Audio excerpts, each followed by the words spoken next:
33장 위선의 결과 일부 유대인이라 불리는 내가 율법을 의지하며 하나님을 자랑하며 율법의 교훈을 받아 하나님의 뜻을 알고 지극히 선한 것을 분간하며 맹인의 길을 인도하는 자요 어둠에 있는 자의 빛이요 율법에 있는 지식과 진리의 모본을 가진 자로서 어리석은 자의 교사요 어린아이의 선생이라고 스스로 믿으니 그러면 다른 사람을 가르치는 내가 내 자신은 가르치지 아니하느냐.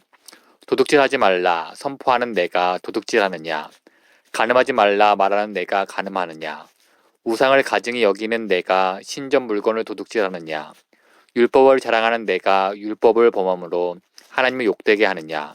기록된 바와 같이 하나님의 이름이 너희 때문에 이방인 중에서 모독을 받는도다. 로마서 2장 17절부터 24절 말씀. 반유대주의에 대한 경고. 오늘은 한 가지 경고로 시작하려고 합니다. 반유대주의는 전 세계적으로 수세기에 걸쳐 기독교인과 비기독교인들에 의해 저질러진 큰 죄악입니다. 단지 유대인이라는 이유만으로 자행된 끔찍한 학대에 대해 말하고 있습니다. 러시아의 볼셰비키 혁명 당시 1919년에 일어난 가공할 사건 하나를 보겠습니다. 당시 우크라이나에는 여러 무장단체가 있었습니다. 그중 가장 두려운 조직은 반유대주의자이면서 무정부주의자인 마흐노의 지휘 아래 있었습니다. 마흐노의 무장단원들은 유대인들을 목매달아 죽이는 소위 청어 말리기를 즐겨했습니다. 처음에는 목줄을 느슨하게 해서 기둥두 사이 여러 사람을 매답니다. 목줄이 점점 제어오면 희생자들은 죽음의 고통 속에서 서로 붙잡고 늘어지기 시작합니다. 그러는 동안 마흐노 단원들은 주변에 둘러앉아 웃고 마시며 누가 가장 오래 살아남을지 내기를 했다고 합니다. 기독교 국가였던 잉글랜드에서는 1290년에 유대인들을 추방한 뒤 365년간 입국을 보류했고 올리버 클로베리 청교도와 기타 비국교도의 종교 자유를 선포한 1655년이 되어서야 허용되었습니다. 반유대주의에 관한 끔찍한 이야기들이지만 여러분께 경계의 의미로 언급하고 있습니다. 이런 끔찍한 일들도 하나님의 다스림 안에 있으며 때로 하나님의 심판을 위해 그런 일을 사용하기도 하십니다. 이에 관해서는 선지자들이 분명하게 언급하고 있음. 신명기 28장 20절에서 68절, 예레미야 9장 16절, 24장 10절, 25장 16절, 에스겔 5장 17절. 하지만 그렇다고 그런 증오나 박해의 죄가 감해질 수는 없습니다. 마태복음 18장 7절에서 예수님이 하신 말씀을 기억하십시오. 실족하게 하는 일이 없을 수는 없으나 실족하게 하는 그 사람에게는 화가 있도다. 다시 말해 이 세상의 유대인과 이방인들에 대해 심판이 내린다 하더라도 하나님의 원수 갚음을 자기가 대신하려는 기독교인들 혹 여타 다른 사람들에게 화가 있다는 말입니다. 제가 반유대주의의 위험성에 관해 언급하는 이유는 오늘 본문에서 바울이 계속적으로 유대인을 향해 죄인으로 고소하고 있기 때문입니다. 17절입니다. 유대인이나 불리는 내가. 바울이 유대인들을 고소하는 이 본문을 일종의 유대인에 대한 인종차별적 비방으로 받아들일 수도 있습니다. 하지만 그렇지 않습니다.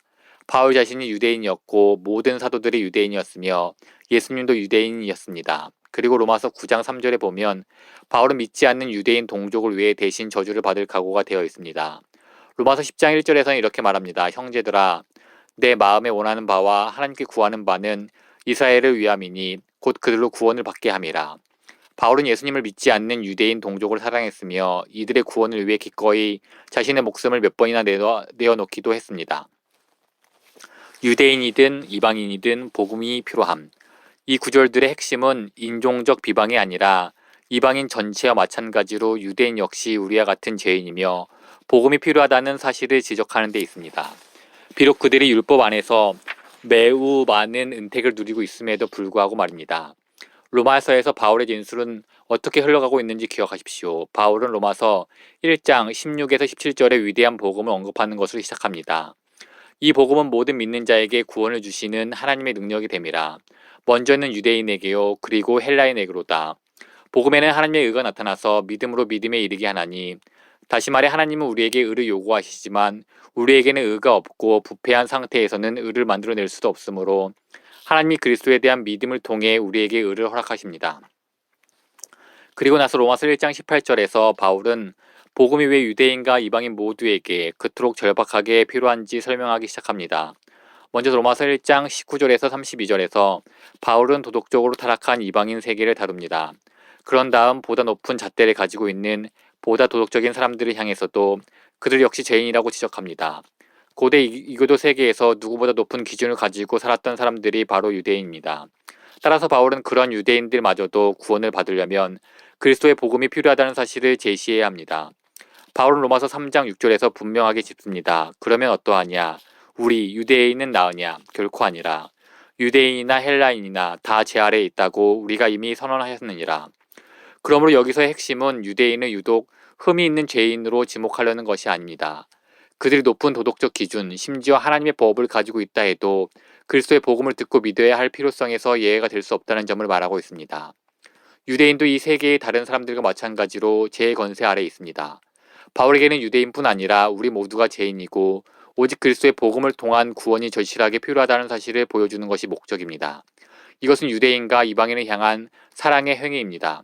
혹 거만하고 비하하는 듯한 의미로 해석될 때가 있다 하더라도 말입니다. 하나님을 욕되게 하느냐? 그렇다면 오늘의 본문인 로마서 2장 17절에서 24절의 구체적인 요점은 무엇일까요? 23절에 나와 있습니다. 율법을 자랑하는 내가 율법을 범함으로 하나님을 욕되게 하느냐? 이 질문에 대한 답은 그렇다입니다. 24절에서 이에 대한 근거가 나옵니다. 기록된 바와 같이 하나님의 이름이 너희 때문에 이방인 중에서 모독을 받는도다. 바울은 질문 형식을 통해 편지를 읽는 독자들이 스스로를 정직하게 돌아볼 수 있게 합니다. 너 스스로 이 질문을 던지고 답해 보아라. 스스로 자기 마음을 돌아보라. 정말 그렇지 아니하냐. 따라서 23절이 정말로 의미하는 바는 이렇습니다. 율법을 자랑하는 너희여, 스스로 율법을 깨트리면서 하나님을 욕되게 하고 있구나. 이 단락의 요점은 유대인들이 온 세계와 더불어 하나님을 욕되게 한다는 사실입니다. 제가 온 세계와 더불어라고 말한 것은 로마서 1장 21절에서 살펴봤던 내용 때문입니다. 모든 이방 세계가 동일한 죄를 범하고 있습니다. 하나님을 알되 하나님을 영화롭게도 아니하며 감사하지도 아니하고, 유대인과 이방인 중에 하나님을 경외하는 사람들은 이런 말을 듣고 해봤을 겁니다. 맞습니다. 하나님을 모르고 신앙심도 없는 이 교도들은 하나님을 욕되게 합니다.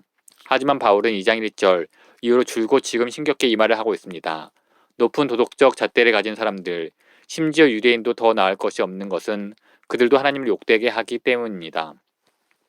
그러므로 우리가 지금까지 다룬 몇 개의 장에서 가장 중요한 사안은 하나님의 존귀 혹은 하나님의 영광이며, 그것을 아는 것이 여기서는 매우 중요합니다. 성경적으로 생각하기 원한다면, 사도들과 하나님의 관점으로 본다면 우리는 그저 모든 사람이 죄인이라고 말해서는 안 됩니다. 오히려 그보다 좀 더 구체적으로 무엇이 죄인가를 질문해야 합니다. 인간으로서 극히 타락하고 부패한 우리 마음의 중심에는 무엇이 있습니까? 대체 우리는 무엇이 잘못되었을까요? 이 세상에 왜 그리도 악이 팽배한 것인지, 그리고 그것의 본질은 과연 무엇입니까? 악의 본질, 하나님을 영화롭게 하지 않는 것. 로마서 1장 21절의 말씀, 하나님을 영화롭게 하지 않는 이교도와 로마서 2장 23절, 하나님을 욕되게 하는 유대인. 말씀을 볼 때 악의 본질은 하나님을 욕되게 하는 것이라는 메시지를 얻을 수 있습니다. 악은 가치가 무한하시며 최고의 만족을 주시는 하나님을 깎아내려는 감정과 생각과 행동입니다. 그래서 로마서 3장 23절에서 바울은 죄에 대해 다음과 같이 정의를 내립니다. 모든 사람이 죄를 범하였음에 하나님의 영광에 이르지 못하더니, 죄의 본질은 하나님의 영광에 이르지 못하는 것, 즉 하나님의 영광을 실제 있는 그대로 처우하지 않는 것입니다. 우주에서 가장 가치 있는 실제이고 가장 만족스러운 보아인데 말입니다. 이것이 우리 모두에게 구원이 필요한 이유입니다. 우리의 것이 아닌 의의 선물이 필요한 이유이기도 합니다. 우리는 하나님의 영광에 이르지 못했습니다. 또는 로마서 1장 21절의 말씀처럼 우리는 하나님을 영화롭게도 아니하고 감사하지도 아니합니다. 또한 로마서 2장 23절 말씀처럼 율법을 범함으로 하나님을 욕되게 하는 행동을 합니다. 오늘 우리가 반드시 들어야 하는 말씀입니다. 우리를 둘러싼 모든 세력들은 우리에게 죄란 사람을 거스르는 것이지 하나님을 거스르는 것이 아니라고 주장합니다. 사람이 다쳤을 때 죄인 것이지 하나님을 영화롭게 하지 않는다고 해서 죄는 아니라고 말합니다. 죄는 내가 학대를 당했을 때나 해당하는 것이지 하나님의 영광을 받지 못하시는 것과는 관계가 없다고 말합니다. 내가 위협을 당했을 때는 죄지만 하나님이 욕되게 했을 때는 죄가 아니라고 말합니다. 하지만 우리는 하나님 중심으로 죄와 의로움을 이해하려는 바울의 단호한 증거에 귀를 기울일 필요가 있습니다. 그래야만 하나님의 의의 선물인 복음을 제대로 이해하고 받아들일 준비를 갖추게 됩니다. 그리고 이런 본문에서 바울이 목표하는 바도 유대인과 이방인 모두 복음을 이해하고 받아들이도록 준비시키는 것입니다. 이제 다음과 같은 질문을 해봅시다. 하나님이 유대인들 사이에서 어떻게 모욕을 당하셨습니까? 이 질문에 관해서는 다음 주에 본문 17절에서 22절을 살피면서 자세히 살펴보겠습니다. 바울이 특별히 범죄에 관한 책망을 들어본 적이 없는 유대인을 향해 어떻게 강도요, 간음하는 자요, 성전 물건을 훔치는 자라고 주장할 수 있는지 살펴보겠습니다. 하나님의 이름을 더럽히다. 대신 오늘은 로마서 2장 24절의 말씀을 보면서 하나님이 어떻게 모욕을 당하시는지 살펴보겠습니다. 여기서 바울은 유대인이 하나님을 욕되게 한다는 23절의 말씀을 입증하고 설명하기 위해 구약 성경의 선지자를 인용하고 있습니다. 율법을 자랑하는 내가 율법을 범함으로 하나님을 욕되게 하느냐. 기록된 바와 같이 여기서 이사야 52장 5절을 인용합니다. 하나님의 이름이 너희 때문에 이방인 중에서 모독을 받는도다. 다시 말해 바울이 생각하는 모독이란 하나님의 명성이 세상 가운데서 더럽혀지는 것을 말합니다. 열방들은 하나님의 백성을 보면서 그들의 하나님을 무시했습니다. 이사야에서 인용된 말씀은 이스라엘이 포로로 잡혀 있을 당시 주변 나라들이 이스라엘 향해 비웃던 것을 언급하고 있습니다. 이스라엘이 포로로 끌려간 것은 그들의 죄 때문인 것을 우리가 알고 있습니다. 즉 23절에서 말한 바와 같이 그들은 율법을 범함으로써 하나님을 욕되게 했습니다. 하나님의 이름에 먹칠을 한 것입니다.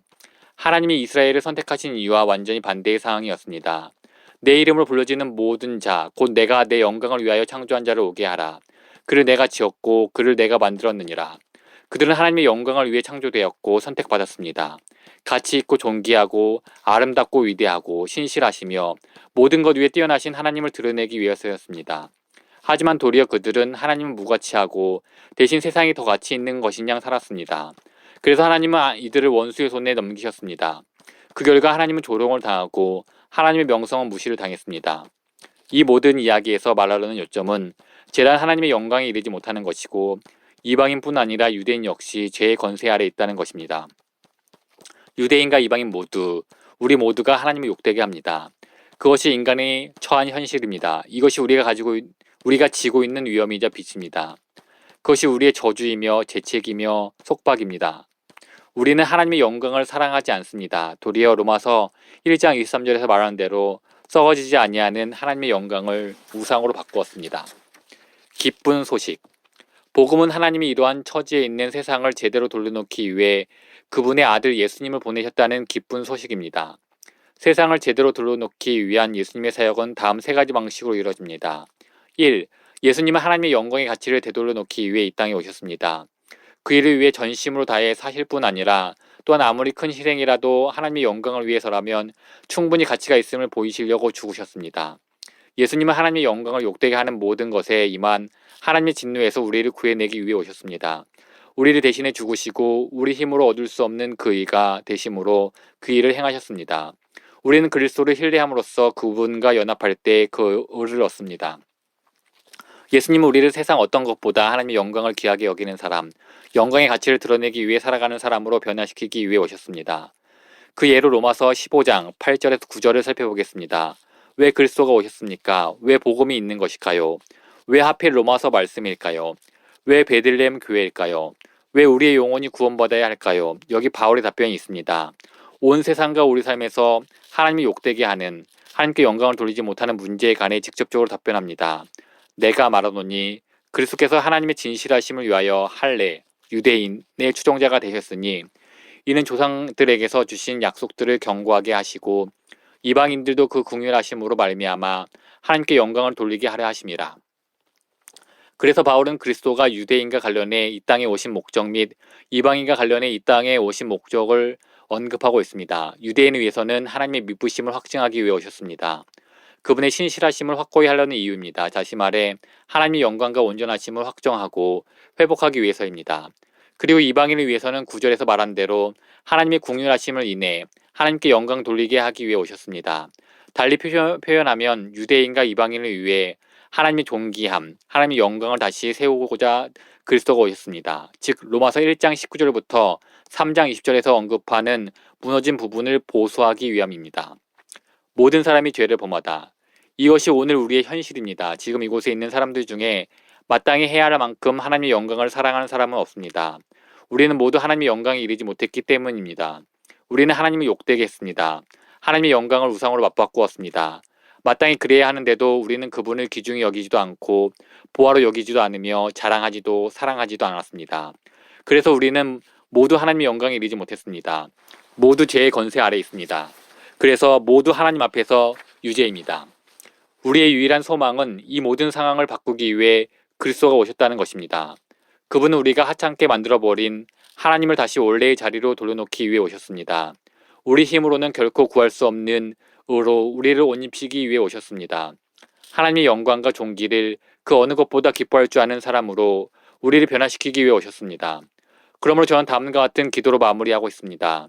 하나님께서 우리에게 찾아오셔서 하나님보다 다른 것에 마음을 빼앗기는 불신앙으로부터 우리를 구원해 주시기를 기도합시다.